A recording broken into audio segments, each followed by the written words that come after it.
আসসালামু আলাইকুম দর্শক,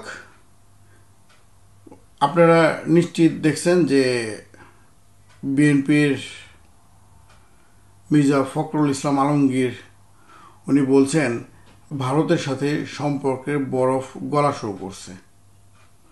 তো কথায় মনে হচ্ছে উনরা ওই তেল দেওয়া শুরু করছে।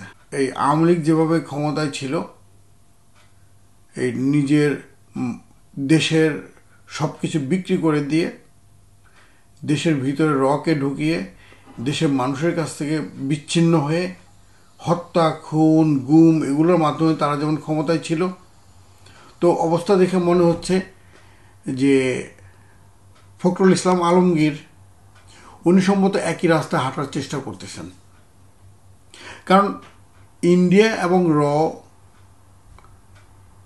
সেটা যেই দলই হোক, ওদের কংগ্রেস হোক, কসাই মোদির দল হোক, বিজেপি, তারা কখনোই বাংলাদেশের কোনো সরকারের সাথে জনগণের সম্পর্ক থাকুক এটা তারা চায় না। এবং চায় না বলেই খুনি হাসিনারা দিয়ে এমন এমন কাজ করাইছে যে ক্ষমতায় থাকার জন্য, যে খুনি হাসিনা জনগণের কাছ থেকে বিচ্ছিন্ন হয়ে ক্ষমতা থেকে চলে যেতে বাধ্য হয়েছে। তো একইভাবে আমার কাছে মনে হচ্ছে যে এই ফখরুল ইসলাম আলমগীররাও ভারতকে তেল মেরে ক্ষমতায় আসার চেষ্টা করতেছেন। তাদের কথাবার্তা দেখলে মনে হয় তারা ভারতের একটা অঙ্গরাজ্য হওয়ার জন্য পরিকল্পনা করতেছেন। আপনাদের মনে থাকতে পারে যে এই বিএনপি যখন ক্ষমতায় আসে তখন কিন্তু তারা ইন্ডিয়া থেকে রেলওয়ের 10টা ইঞ্জিন কিনছিল, এবং সেই রেলওয়ের সেই ইঞ্জিনগুলো কি হইতো, চলতে চলতে রাস্তার মাঝখানে এই বন্ধ হয়ে যেত। তো তারা কিন্তু ইন্ডিয়াকে তেল দেওয়ার চেষ্টা করছে। বিএনপিকে আপনাকে বলি, মির্জা ফখরুল ইসলাম আলমগীর আপনাকে বলতেছি, আপনারা ভারতকে যত বেশি তেল দিবেন জনগণ থেকে তত বেশি বিচ্ছিন্ন হবেন। বাংলাদেশের জনগণ ভারতকে চায় না।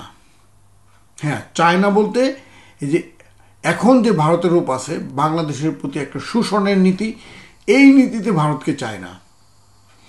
বাংলাদেশের প্রতি যদি ভারতের বন্ধুসুলভ আচরণ থাকে, সীমান্তে খুন বন্ধ করে, দিয়ে খুন, গুম, হত্যা না করে, বাংলাদেশের লুটপাট না করে, আপনাদেরকে বাংলাদেশের মানুষের প্রতি লেলিয়ে না দেয়, তাহলে ওই ধরনের ভারতকে বাংলাদেশের মানুষ চায় বা পছন্দ করে।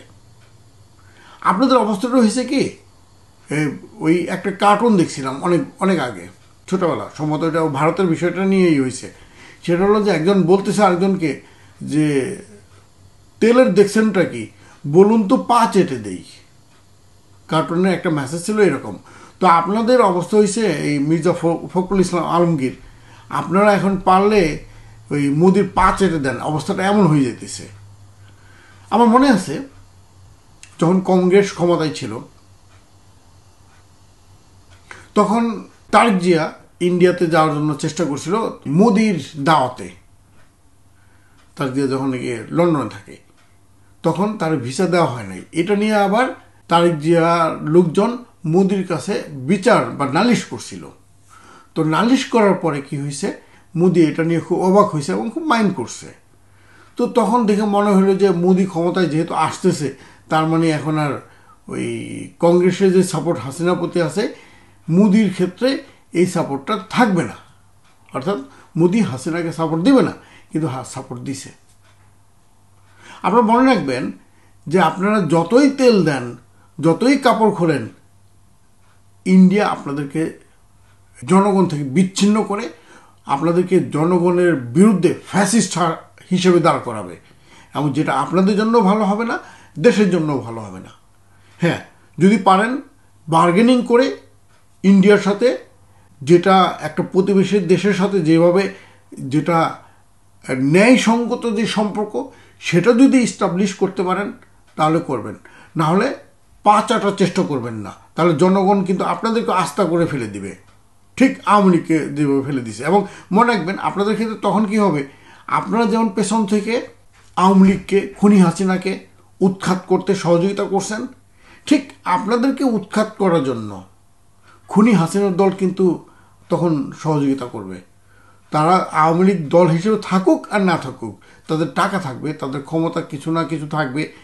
তো তারা কি করবে, আপনাদের বিরুদ্ধে একইভাবে টাকা ইনভেস্ট করবে। আপনাদেরকে তখন ক্ষমতা থেকে কীভাবে নামাইতে হয়। আর মাঠের রাজনীতিতে আওয়ামী লীগের ধারে কাছেও আপনারা যেতে পারেন নাই, কোনোদিন পারবেনও না। আওয়ামী লীগ খুব ভয়ানক এবং হিংস্র একটা দল। তো আমি যেটা বলবো আপনাকে, যে এই ভারত তো সম্বন্ধী এই আর ভারতের প্রতি হাত ঘষাঘষি এটা একটু বন্ধ করবেন প্লিজ।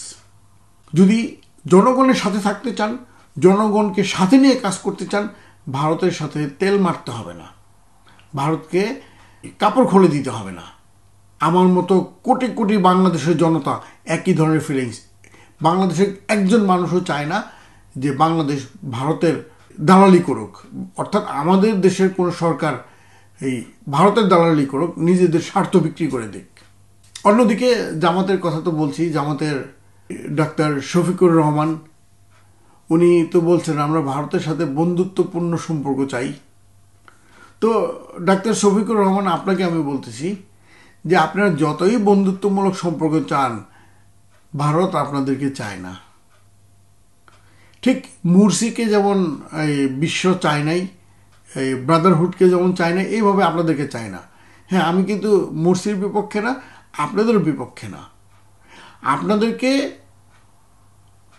আল্লাহর উপর ভরসা করে জনগণকে সাথে নিয়ে ক্ষমতায় আসার চেষ্টা করতে হবে। আপনারাও যদি মির্জা ফখরুল ইসলাম আলমগীরের মতো, খুনি হাসিনার মতো বলেন যে বলুন তো পা চেটে দেই, এমন যদি বলেন, তাহলে আপনারাও আস্থা করে চলে যাবেন, জনগণ আপনাদেরকে ডাস্টবিনে ফেলে দিবে। আর আরেকটা বিষয় দেখলাম যে ডাক্তার শফিকুর রহমান, আপনি খুনি হাসিনার স্বৈরতন্ত্রকে যারা প্রতিষ্ঠিত করছে, সহযোগিতা করছে, তাদের সাথে বসে বসে খুশ গল্প করতেছিলেন সম্ভবত। আমি বুঝলাম যে আপনি ওখানে যাদের সাথে বসছেন তারা অনেক বড় বড় হুমড়ো চুমড়া, কিন্তু মনে রাখতে হবে তারা কিন্তু খুনি হাসিনাকে এই দীর্ঘ 15 বছর তার সকল ধরনের অন্যায়, অপরাধ, অপকর্মের এক ধরনের বৈধতা দিয়ে গেছে। তারা একটা পাবলিক সেন্টিমেন্ট বজায় রাখার চেষ্টা করছে হাসিনার পক্ষে। তো আপনি তাদের সাথে বসলেন। এদের মধ্যে আছে হাসিনার প্রেস সচিব আবুল কালাম আজাদ, এরপরে আছে খুনি হাসিনার তথ্য উপদেষ্টা ইকবাল সুবহান চৌধুরী, তারপরে হলো বিএফইউজের সাবেক প্রেসিডেন্ট মঞ্জুর আহসান বুলবুল এবং বর্তমান প্রেসিডেন্ট ওমর ফারুক। তো আপনি এদের সাথে বসে বসে খুশ গল্প করছেন। আপনার যদি কোনো অসৎ উদ্দেশ্য না থাকে, যদি মনে করেন যে জাস্ট সৌজন্যতার খাতিরে আপনি তাদের পাশে বসছেন, তাহলে আমাদের কোনো অভিযোগ নাই। কিন্তু আপনি যদি তাদেরকে নিয়ে একসাথে চলার চেষ্টা করেন, মনে রাখবেন জনগণ আপনাদেরকেও ছুঁড়ে ফেলে দিবে। আর এই ক্ষেত্রে লসটা হলো কার, ক্ষতিটা কার? ক্ষতিটা হলো বাংলাদেশের মানুষের।